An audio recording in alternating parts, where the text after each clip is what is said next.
નમસ્કાર વિદ્યાર્થી મિત્રો, ઓનલાઈન શિક્ષણની અંદર આપ સૌ વિદ્યાર્થી મિત્રોનું સ્વાગત છે.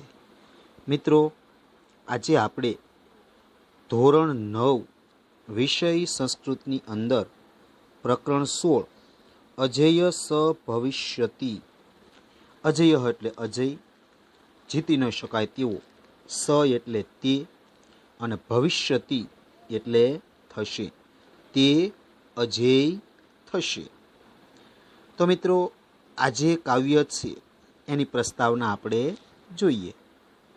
ચાણક્ય વિરચિત મુખ્યત્વે રાજનીતિનો ઉપદેશ આપનારા નીતિસાર નામના ગ્રંથમાંથી પ્રસ્તુત શ્લોકો લીધા છે.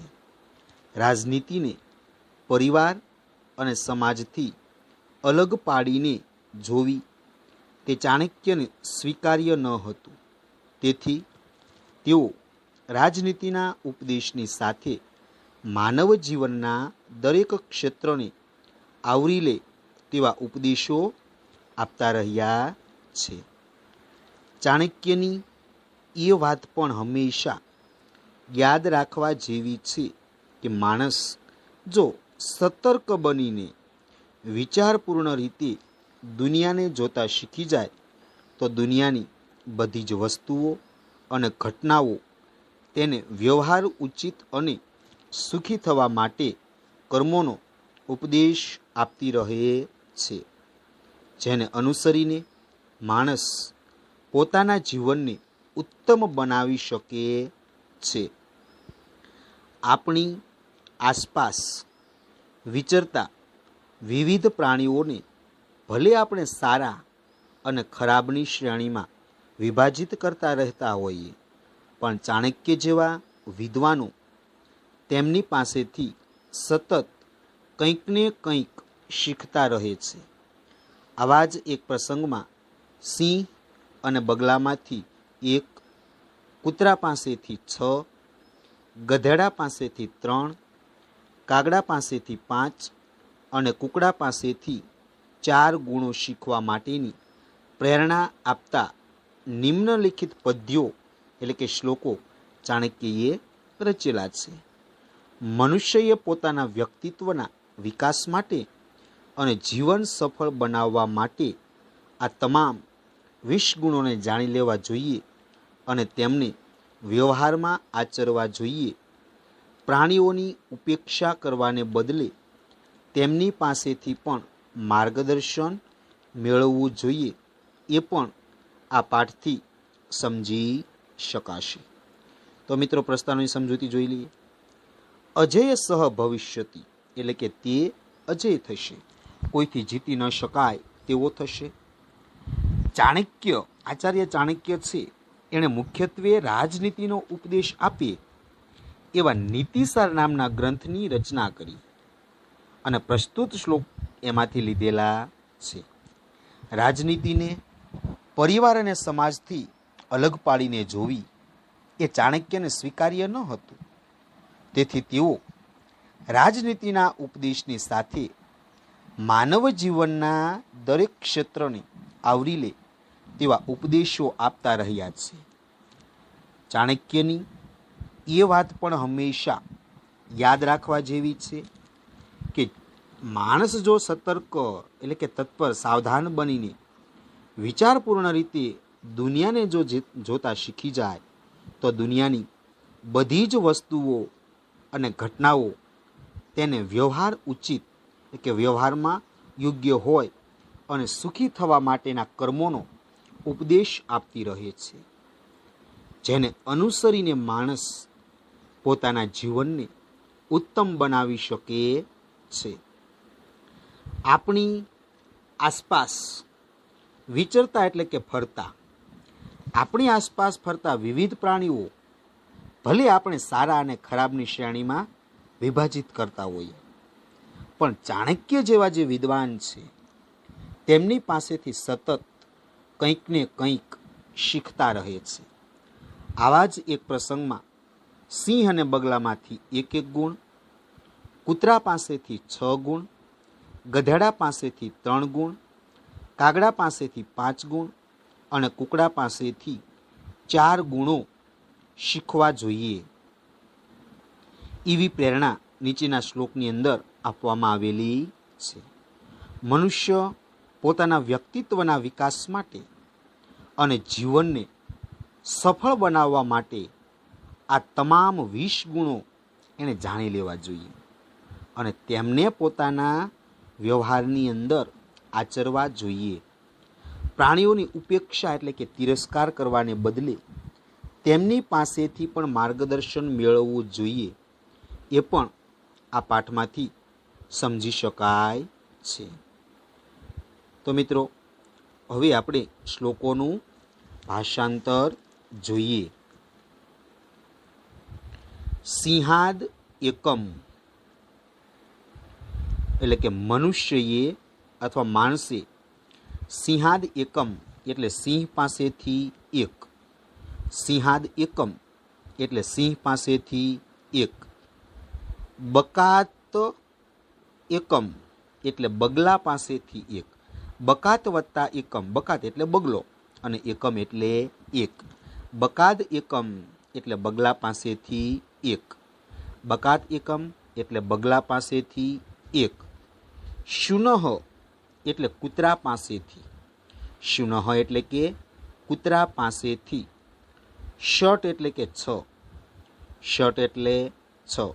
ષટ શુનહ એટલે કૂતરા પાસેથી 6. ષટ શુનહ એટલે કૂતરા પાસેથી 6. ગદર ભાત એટલે ગધેડા પાસેથી. ગદર ભાત એટલે ગધેડા પાસેથી. ત્રીણી એટલે કે 3. ત્રીણી એટલે કે 3. ત્રીણી એટલે કે 3. વાયસાત પંચ. વાયસ એટલે કાગડો થાય અને પંચ એટલે કે 5. વાયસાત પંચ એટલે કાગડા પાસેથી 5. વાયસાત પંચ એટલે કાગડા પાસેથી 5. કુરકુટાત અપી. કુરકુટ એટલે કે કુકડો. કુરકુટાત એટલે કે કુકડા પાસેથી. કુરકુરાદ અપી એટલે કે કુકડા પાસેથી પણ. ચત્વારી એટલે કે 4 ગુણો. ચત્વારી એટલે કે 4 ગુણો. શિક્ષેચ્ચ એટલે શીખવા જોઈએ. શિક્ષેચ્ચ એટલે શીખવા જોઈએ. ફરીવાર મિત્રો જોઈ લઈએ. સિંહાદ એકમ એટલે સિંહ પાસેથી એક. બકાદ એકમ એટલે બગલા પાસેથી એક. ષટ શુનહ એટલે કૂતરા પાસેથી 6. ત્રીણી ગદર ભાત એટલે ગધેડા પાસેથી 3. વાયસાત પંચ એટલે કાગડા પાસેથી 5. કુરકુટાત અપી ચત્વારી એટલે કુકડા પાસેથી 4 ગુણો અને શિક્ષેચ્ચ એટલે શીખવા જોઈએ. માણસે સિંહ પાસેથી 1, બગલા પાસેથી 1, કૂતરા પાસેથી 6, ગધેડા પાસેથી 3, કાગડા પાસેથી 5 અને કુકડા પાસેથી 4 ગુણો શીખવા જોઈએ. ત્યારબાદ મિત્રો બીજો શ્લોક. યો નરહ એટલે કે જે માણસ. યો નરહ એટલે કે જે માણસ. પ્રભુતમ વત્તા અલ્પમ કાર્યમ. પ્રભુતમ એટલે કે ઘણું અને અલ્પ એટલે થોડું. પ્રભુતમ વત્તા અલ્પમ કાર્ય. પ્રભુત એટલે ઘણું અને અલ્પમ એટલે થોડું. કાર્યમ એટલે કે કાર્ય. પ્રભુતમ અલ્પમ કાર્ય એટલે ઘણું કે થોડું કાર્ય. વા એટલે કે અથવા એટલે પ્રભુત અથવા પ્રભુત થોડું અથવા ઘણું કાર્ય. કર્તુમ ઈચ્છતિ એટલે કરવા ઈચ્છે છે. કર્તુમ ઈચ્છતિ એટલે કે કરવા ઈચ્છે છે. તત કુર્યાત. તત એટલે કે તેણે તે. તત એટલે કે તેણે તે કાર્ય. સર્વ આરંભેન એટલે સર્વ પ્રકારના ઉદ્યમ વળી. સર્વ આરંભેન એટલે સર્વ પ્રકારના ઉદ્યમ વળી. પ્રકીર્તિતમ સર્વ પ્રકારના. કુર્યાત એટલે કે કરવું જોઈએ. કુર્યાત એટલે કરવું જોઈએ. સર્વ આરંભેન તત કુર્યાત, સર્વ પ્રકારના ઉદ્યમ વડે તે કરવું જોઈએ. સિંહાદ એકમ એટલે સિંહ પાસેથી આ એક ગુણ લેવાનું. સિંહાદ એકમ એટલે સિંહ પાસેથી આ એક ગુણ લેવાનું. અને પ્રકીર્તિતમ એટલે કહેવાયું છે. પ્રકીર્તિતમ એટલે કહેવાયું છે. ફરીવાર મિત્રો જોઈએ. યો નરહ એટલે કે જે માણસ. યો નરહ એટલે જે માણસ. પ્રભુતમ કાર્યમ પ્રભુતમ અલ્પમ કાર્યમ વા એટલે ઘણું કે થોડું કાર્ય. પ્રભુતમ અલ્પમ કાર્યમ વા એટલે ઘણું કે થોડું કાર્ય. કર્તુમ ઈચ્છતિ એટલે કરવા ઈચ્છે છે. કર્તુમ ઈચ્છતિ એટલે કરવા ઈચ્છે છે. તત એટલે કે તેણે તે કાર્ય. તત એટલે તેણે તે કાર્ય. સર્વ આરંભેન એટલે સર્વ પ્રકારના ઉદ્યમ વડે. સર્વ આરંભેન એટલે સર્વ પ્રકારના ઉદ્યમ વડે. તત કુર્યાત એટલે તે કરવું જોઈએ. તત કુર્યાત એટલે તે કરવું જોઈએ. સિંહાદ એકમ એટલે સિંહ પાસેથી આ એક ગુણ લેવાનું. સિંહાદ એકમ એટલે સિંહ પાસેથી આ એક ગુણ લેવાનું. પ્રકીર્તિતમ એટલે કહેવાયું છે. પ્રકીર્તિતમ એટલે કહેવાયું છે. જે માણસ ઘણું કે થોડું કાર્ય કરવા ઈચ્છે છે તેણે સર્વ પ્રકારના ઉદ્યમ વડે તે કરવું જોઈએ. સિંહ પાસેથી આ એક ગુણ લેવાનું કહેવાયું છે. ત્યારબાદ મિત્રો ત્રીજો શ્લોક જોઈએ. સર્વેન્દ્રિયાણી એટલે બધી ઇન્દ્રિયોને.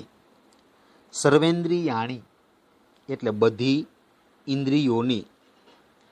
સંયમ્ય એટલે સંયમિત કરીને. સંયમ્ય એટલે સંયમિત કરીને. બકવત એટલે બગલાની જેમ.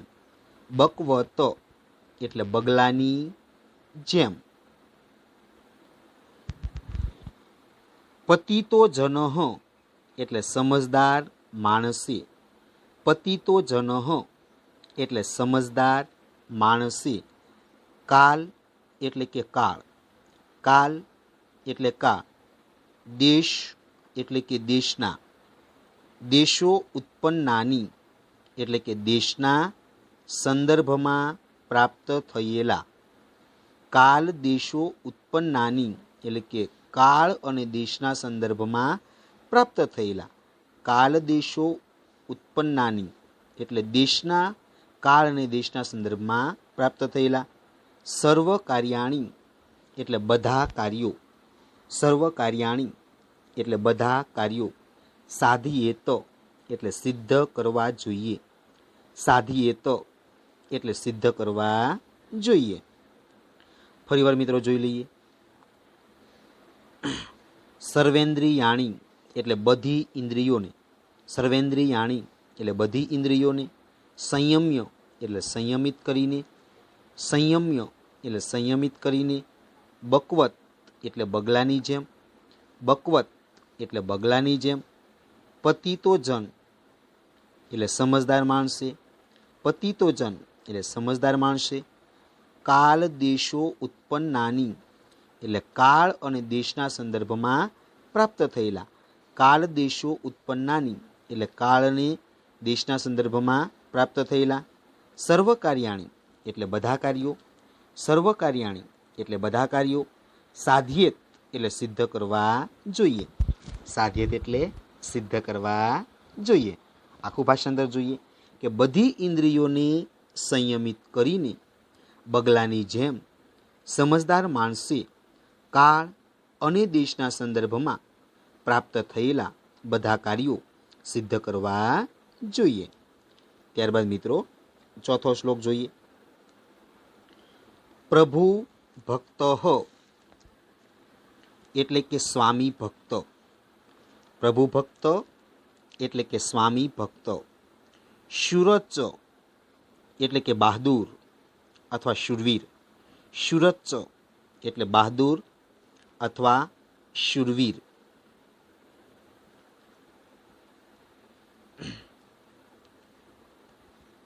ભાર શીતોષ્ણ ન વિંદતી અવિશ્રામમ પ્રાપ્ત આસી.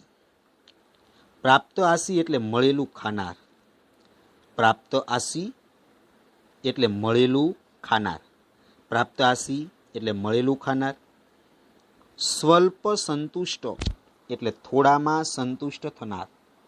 સ્વલ્પ સંતુષ્ટ એટલે થોડામાં સંતુષ્ટ થનાર. સુનિદ્રહ એટલે સારી રીતે ઊંઘનાર. સુનિદ્રહ એટલે સારી રીતે ઊંઘનાર. શીઘ્ર ચેતન એટલે તરત જ જાગી જનાર. શીઘ્ર ચેતન એટલે તરત જ જાગી જનાર. પ્રભુ ભક્ત ચ એટલે સ્વામી ભક્ત. પ્રભુ ભક્ત ચ એટલે સ્વામી ભક્ત અને શુરહ ચ એટલે કે બહાદુર. શુરહ ચ એટલે કે બહાદુર. સ્વગુણા એટલે કે કૂતરાના. સ્વગુણા એટલે કે કૂતરાના. હિ એટલે ખરેખર. ષટ એટલે છ. ખરેખર કૂતરાના 6 ગુણો. સ્વગુણા હિ ષટ એટલે ખરેખર કૂતરાના 6 ગુણો. જ્ઞાતવ્યા એટલે જાણવા. જ્ઞાતવ્યા એટલે જાણવા. ફરીવાર મિત્રો જોઈ લઈએ. પ્રાપ્ત આસી એટલે મળેલું ખાનાર. પ્રાપ્ત આસી એટલે મળેલું ખાનાર. સ્વલ્પ સંતુષ્ટમ એટલે થોડામાં સંતુષ્ટ થનાર. સ્વલ્પ સંતુષ્ટ એટલે થોડામાં સંતુષ્ટ થનાર. સુનિદ્રહ એટલે સારી રીતે ઊંઘનાર. સુનિદ્રહ એટલે સારી રીતે ઊંઘનાર. શીઘ્ર ચેતન એટલે તરત જ જાગી જનાર. શીઘ્ર એટલે તરત જ અને ચેતન એટલે કે જાગી જનાર. પ્રભુ ભક્ત એટલે કે સ્વામી ભક્ત. પ્રભુ ભક્ત એટલે સ્વામી ભક્ત. શુરચ એટલે શુરવીર અથવા બહાદુર. શુરચ એટલે શુરવીર અથવા બહાદુર. સ્વગુણા હિ ષટ એટલે કૂતરાના આ 6 ગુણો. સ્વગુણા હિ ષટ એટલે કૂતરાના આ 6 ગુણો. જ્ઞાતવ્યા એટલે જાણવા. જ્ઞાતવ્યા એટલે જાણવા. તો કૂતરામાંથી કયા ગુણો આપણને શીખવા મળે? તો કે મળેલું ખાનાર, થોડામાં સંતુષ્ટ થનાર, સારી રીતે ઊંઘનાર, તરત જ જાગી જનાર, સ્વામી ભક્ત અને બહાદુર. કૂતરાના આ 6 ગુણો જાણવા જોઈએ. ત્યારબાદ મિત્રો 5મો શ્લોક જોઈએ. અવિશ્રામમ. અવિશ્રામમ એટલે કે થાક્યા વિના. અવિશ્રામમ એટલે થાક્યા વિના. વહેદ ભારમ એટલે બોજો ઉપાડે. વહેદ એટલે ઉપાડે અને ભારમ એટલે કે ભાર અથવા બોજો.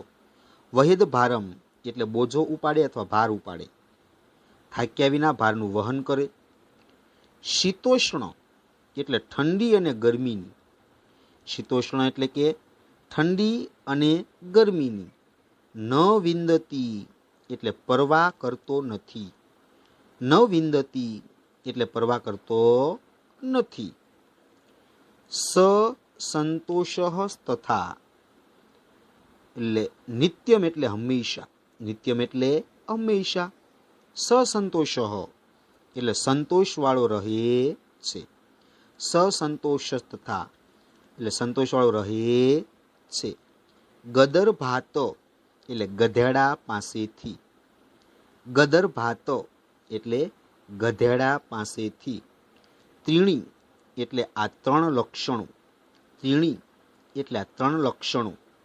અને શિક્ષિત એટલે શીખવા જોઈએ. શિક્ષિત એટલે શીખવા જોઈએ. ફરીવાર મિત્રો જોઈ લઈએ.